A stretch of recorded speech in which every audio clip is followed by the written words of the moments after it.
Very good. No other questions, concerns, comments? Vote, please. Shannon? Yes. Thompson? Yes. Wood? Yes. Gurley? Yes. Kip? Yes. Stevens? Yes. Reeves? Yes. Motion passes. On to our eighth item this evening, the CALIA Agency Support Program, CASP grant application. Chief? Thank you, Mr. Mayor. Billy Knapp, Chief of Police.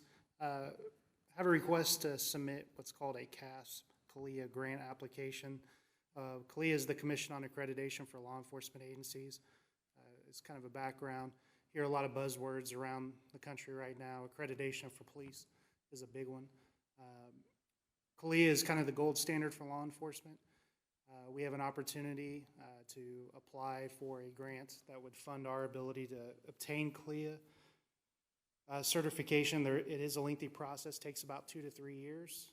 There'll be a review of our operations, our policies and procedures to make sure that we're doing things that are basically considered the best of police work as it is today. So it's a good opportunity for us. A lot of the policies we have in place are already, and speaking with the CALIA representatives, already kind of there. So it only makes sense if we get the CASP grant approval to go ahead and move forward with seeking that full accreditation. Happy to answer any questions. Very good, thank you. Anything else from any other citizens? Questions, concerns, comments? Seeing none, I'd entertain a motion. Mr. Mayor, make a motion. Make a motion authorizing the Chief of Police to submit a CALIA Agency Support Program, CASP grant application. Second.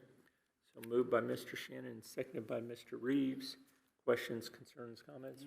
We'll start down here. Thanks for all your hard work. Appreciate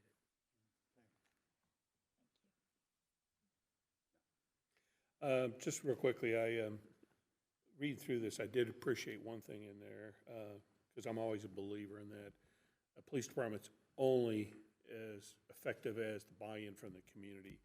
And one of them they talked about was the increased community advocacy. So I was very happy to see that in there. That's it. Yeah, it sounds great as far as I'm concerned.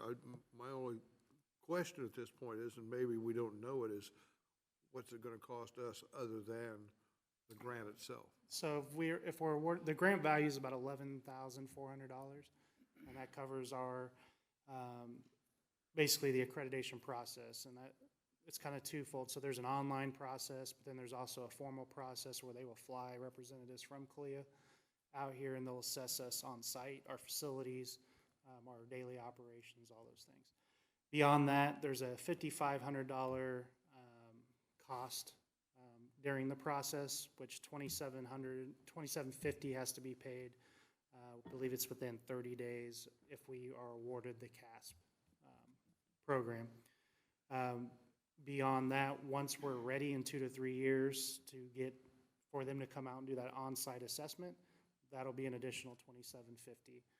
And we generally have a good resource of professional development funds, asset forfeiture funds, and various other savings throughout the year to cover those expenses. Once we get accreditation and going beyond that, I think it's like $4,700 a year for them, and they'll continue to monitor our policies, procedures, practices, provide us insight on improvements that we should be making, and kind of continue that process, and that'll be an annual expense. Sounds fairly reasonable. That's it. Well, I appreciate all that, and I appreciate you all looking into this. The gold standard of police departments, I feel, should be measured by you. Others shouldn't be measuring you. You should be measuring others. We have a great resource here in our police department, so thank you very much. No other questions, concerns, comments? Vote, please. Gurley? Yes. Thompson? Yes. Shannon? Yes. Wood? Yes. Kip? Yes. Reeves? Yes. Stevens? Yes. Motion passes. Very good. Congratulations. On to number 9, the Digi-Ticket Amendment. Figured roll right into this. Thank you, Mr. Mayor. I actually feel like the police get to be the good guys once. So we're actually presenting a change order request, which is actually going to reduce our costs. So we're asking you for it. During the budget process, we identified some areas where we had hoped to find some additional savings. We reached out to DigiTicket, who provides all of our electronic ticketing and interface between the tickets and the court system and kind of how all that works. And they decided that they would offer us a reduced rate of $11,520, which is about a little over $5,000 savings annually for us to continue with their services. Other questions, concerns, comments from the citizens? Seeing none, I'd entertain a motion. Mr. Mayor, I make a motion to approve the change order to reduce the service pricing. Second. So moved by Mr. Thompson and seconded by Mr. Shannon. Questions or concerns from anyone? Didn't think so. Vote, please. Wood, Yes. Gurley, Yes. Kip, Yes. Thompson, Yes. Stevens, Yes. Shannon, Yes. Reeves. I'm happy, yes. Motion passes. Congratulations, thank you. That concludes the majority of our business this evening. On to our reports, the first of which, the city manager's report. Just a couple reminders. The city has a couple links out there for feedback on a couple of projects, one of which, and I have to thank Megan for this, let us know your thoughts, but it deals with the farmers market and the future of that event. Specifically, the city's been budgeting for the last couple of years, making an investment in a pavilion structure. I call it a Quonset building, but something that will allow the farmers market to have some shade as well as just enhancing the attraction that it is. That is open on the city's website. Specifically, what we're looking for is feedback on exactly where that would be situated. I think there's several different good locations on there, and we're just asking for folks to take part in that survey and let us know your thoughts. The next one is every couple of years, the Mid-American Regional Council has funding available through federal, state funding opportunities for transportation-related projects.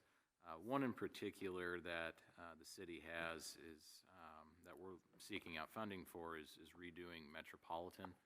I think everybody knows that street gets closed whenever it snows, but the idea is to redevelop that street, reconstruct that street, similar to how we've worked through 138th Street. But again, that is a project that the more comments, more feedback we get from the public, the better we are situated for funding. I think in total there were 118 applications across the MARC region, which is a pretty good, obviously, chunk of the metro. So it's very competitive, would be the nice way to put it. That's open until the 23rd of September, so again, that's available. And then lastly, just wanted to give a little bit of an update on K7 and Canaan. I think most of you all know, everybody knows, there was a traffic accident that occurred there, which demobilized one pole and then called into question the integrity of another. We were able to work with Total Electric and actually ended up getting one pole from the city of Lenexa, so thank you to the city of Lenexa for helping us out with that. And then Total Electric, we met out on site with them shortly after the crash, and they were able to develop a plan, and KDOT was okay with it to do a temporary two-pole setup with a wire strung across the intersection. So that's holding up very well. The issue at hand is the lead time on the construction of those poles. In good times, those are a couple months out to get those things fabricated and shipped and on site and all that. This one, and why I'm talking about it's going to be longer than typical. So again, that intersection has a temporary solution to it. I just want to make sure that everybody understands that's a temporary solution, and at some point we'll get back to it when we actually have all the parts and pieces to get that back into working fashion. So other than that, that is all I have this evening. Very good, thank you. Move on into city council items, and I've overlooked starting with you the most, I'm sorry. If you have any items, we'll start right here. I don't. I'm just stunned by the detail that you all have to deal with. And it's making the city better. I had a resident ask about us reviewing Madison up at Cedar Springs for the addition of another street light. There are 2 in that cul-de-sac area, and they would like us to consider adding another one. I had a Parks and Rec meeting last week, and the North Park bathrooms will begin construction in a month or 2. They've ordered the actual bathroom, and it's a complete, bring it in, set it down, hook it up, and it's done. It's kind of a really neat prefabricated thing. So by the spring, we will have a bathroom up there. And then I've walked out of the house without my notes. Sean, you may have these numbers. Justine applied for and was awarded 2 grants.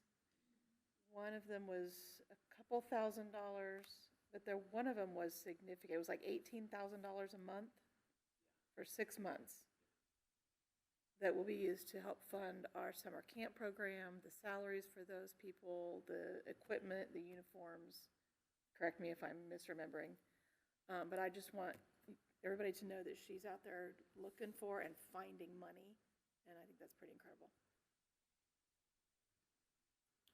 Good. That is incredible. I hadn't heard about that. Tiblo Days, I don't know if they got any numbers, but boy, it sure seemed like it was busy. It was wonderful, very well attended. So I don't know how that went, but it was seemed tremendously handled. So thanks everybody that was involved. Just real quickly on the temporary replacement for the light up there at Canaan. We still utilize Operation Greenlight, correct? So they're able to, those are all hooked into the system still for the timing? Yeah, so that was, we communicated with Mark, who operates Operation Greenlight. There's several different cameras and sensors throughout K7, but all of that is working. The big thing with Operation Greenlight is they actually monitor with video traffic patterns, so there's that aspect to it, and then we also have sensors that sense when a vehicle is approaching, so that knows whether or not turn the light green or not. But all that stuff has been coordinated. I haven't heard any bugs with that yet, but give it time, and I'm sure something will come up.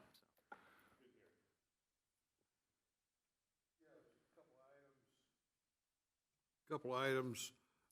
Spring Creek, the spraying for the weeds along Spring Creek, that went well this year. Took care of things for quite a while, but then we had some rains that seemed to wash away the effects of that, or the chemicals, whatever they use to kill the weeds, and the weeds are growing again. So I just thought I would mention that so that we could maybe take care of that before we get into cold weather, so that it looks pretty decent for the winter months. Also, just a reminder that the disintegration of the rock is continuing, and so make sure we get that down there to take care of. Cemetery, the mowing and trimming is looking good this year as compared to last year. And the pond, like I mentioned last time, the pond looks better than it has in decades. Installation of the water meters, how's that going? Not without some complication. I think we're at about 500 meters replaced at this point in time. We do have different sets, so there's different sizing for the meters coming in, so we had a little bit of a hiccup as far as, I think it was 5/8, and we needed 1/2 inch, so we did have to work with the vendor to get some items swapped out, but again, that's coming along. We're about, what would that be, 1/4 of the way done. are they putting marks on the meters they've done, or is the marks are for ones they need to do, or how's that, or do we get to know that? What do you mean marks? Are they putting an X or something on the meter? Oh, yeah, so they're going through and they're actually, that meter is programmed, so whenever they install it, it's being read through its feed. So there's actually a GIS aspect to it, as well as documentation that they take a picture of the meter. There's a meter number on there. All that gets fed down to finance so that they have the accurate billing information. So it's a little bit more digital than marking it. Again, it's just when they set it up, that baby's running basically. And So do we have to wait till everything's in before somebody can go ahead and sign up to get, or to figure out how to use the digital part of Right. it for their own use? Sure. So we are working through, initially we did a pilot where we had, I think, a half dozen or a dozen houses, just to make sure that the two systems would integrate with one another. So we're running multiple systems right now because we have the ability to do that. As we get through the full change out, I think the plan is at that point to start to activate some of the abilities with that system as far as being able to see the usage and all that. But again, I think right now it's just baby steps. We're just trying to get those things installed, put in. There'll be more information to come about what exactly that meter does for the resident as far as being able to see their actual usage. So, in time. Very good, thank you. Anything else? No, nothing else? As far as the mayor's report this evening. That way. Huh? Oh, did I not go this way? I'm sorry, go right ahead. John, the family I spoke with you about that had the issue on the corner, they saw them today and they said thank you, and of course they would like to have had different results, but they understood, and thank you. You may hear from them, but right now they were happy with the results. So, thanks. I think sometimes it's, our public needs to know that a lot of us have the blessing to be up here in front of everybody and sometimes be able to make easy decisions and then other times make hard one. Mike, I want to tell you and Mark, I respect the fact that both of you said no on this, on the budget. The part I appreciate the most is because you were taking a stand based on what everybody else is saying, and I really respect that because you're also speaking for me. I said this a couple weeks ago. Maybe some of you heard me, maybe some of you didn't. My taxes went up 47.5%. I appealed them, and they basically kind of laughed at me. If you want to put it in dollars and cents, that's about $1,800 a year, $130 a month. They said that they used a index, but it hadn't been used in a while, but yet again, they found that it was okay. I agree wholeheartedly with what you've said, that there are people out there. My wife and I are, like a lot of other people, on retired income. I don't know what the answer is, but what has concerned me for a long, long time, and I'm not pointing fingers at anybody or any organizations or anything at all, but when we are trying to run a city on 23 cents on the dollar in taxes, and we lower our mill levy, but yet we're looking at 3 other organizations, school district, 32 cents on the dollar, KCK Community College, this one has bothered me a lot. They run their 17 cents on the dollar, that's their taxes. We've got a town of 8,000, but again, and then Wyco 24%. I think that at times I feel like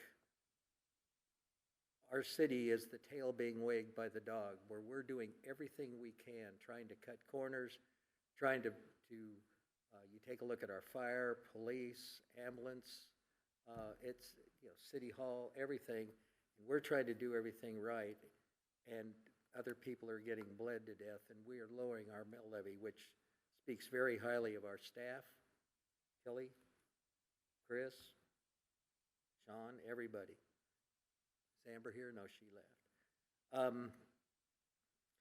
And I don't know what the answer is, but I do want people to know that my wife and I, like a lot of other people, got hit hard.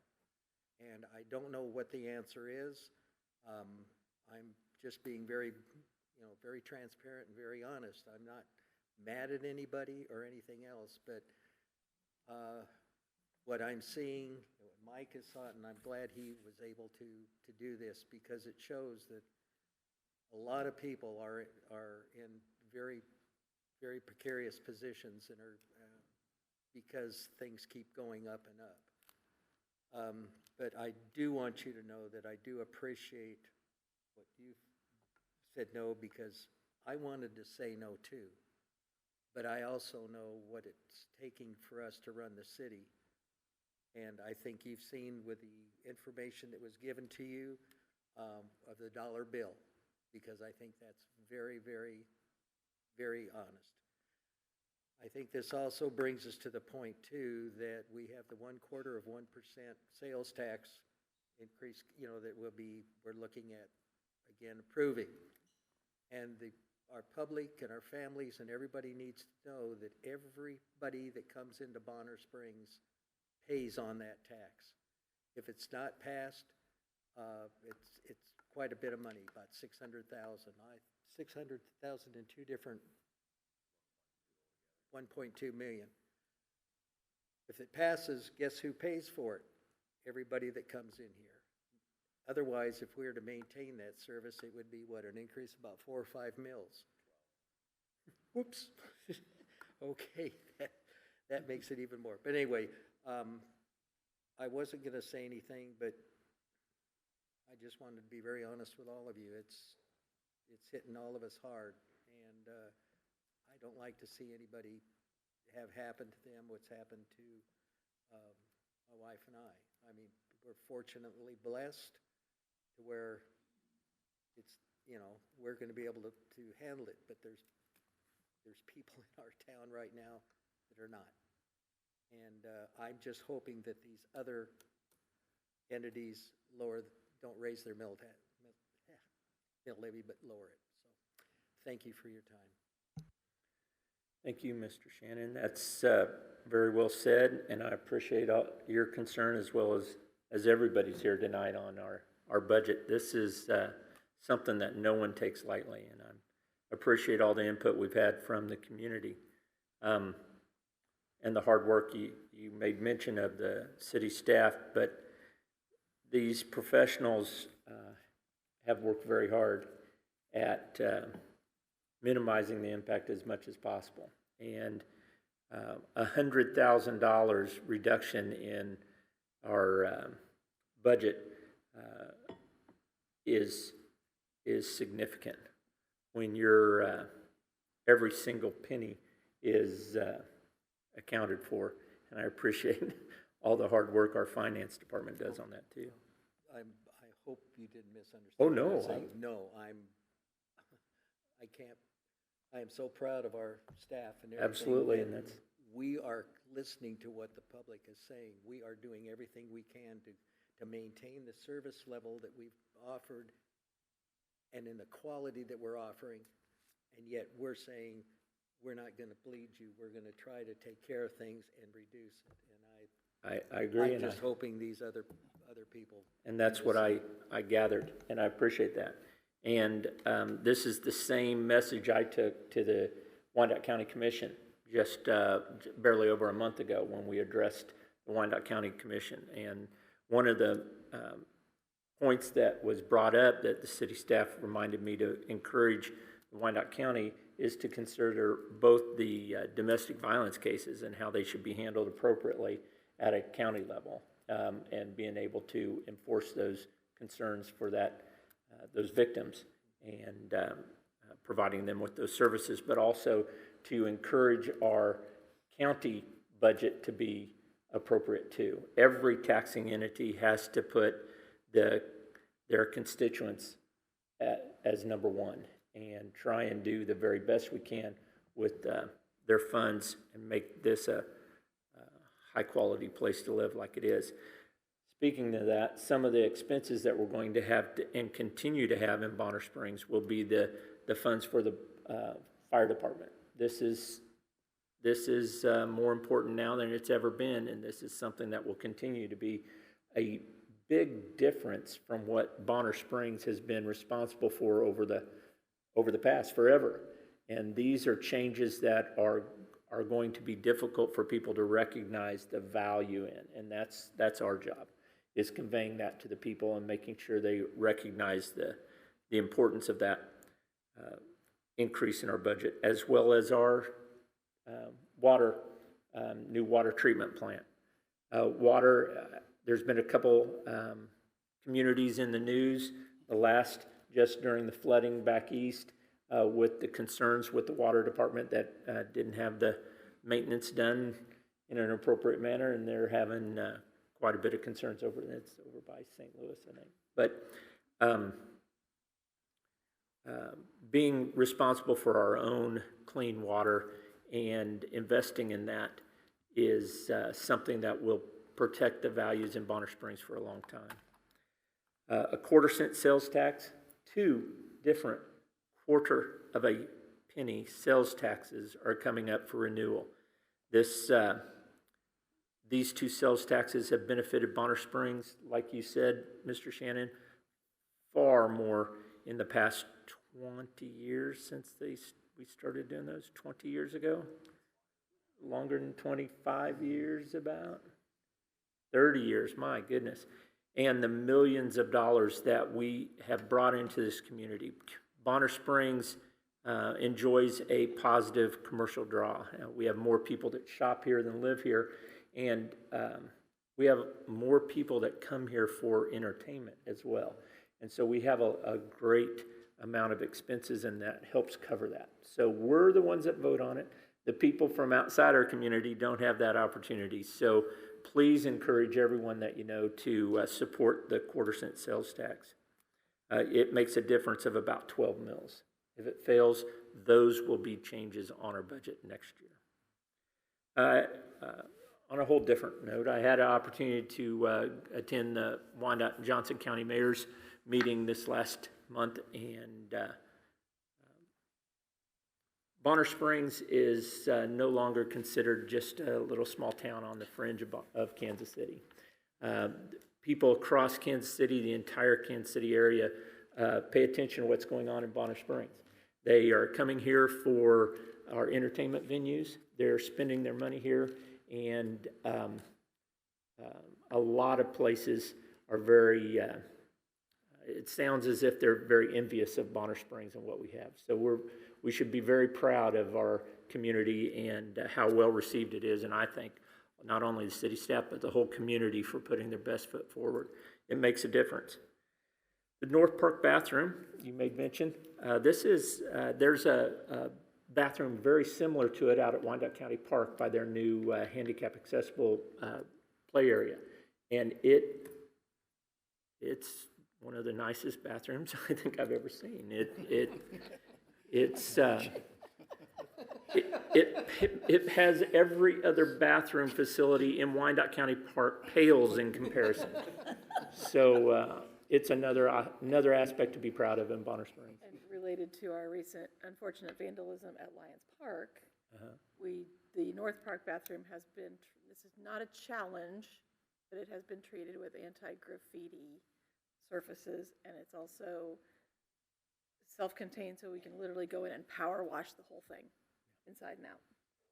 Vandalism resistant, not proof, but resistant. Yes. And there is, I really thank the whole community for turning out for Tiblo Days. It was very well received. The weather helped immensely. I think that's always a great thing. It was a little warm, but better warm than not. And then there is also a street light out at 131st and Heritage.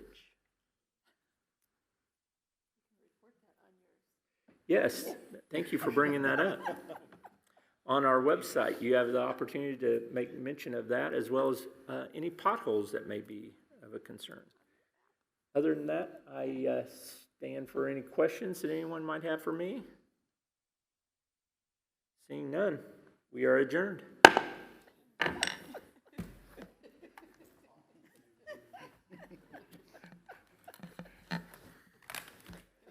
Resources.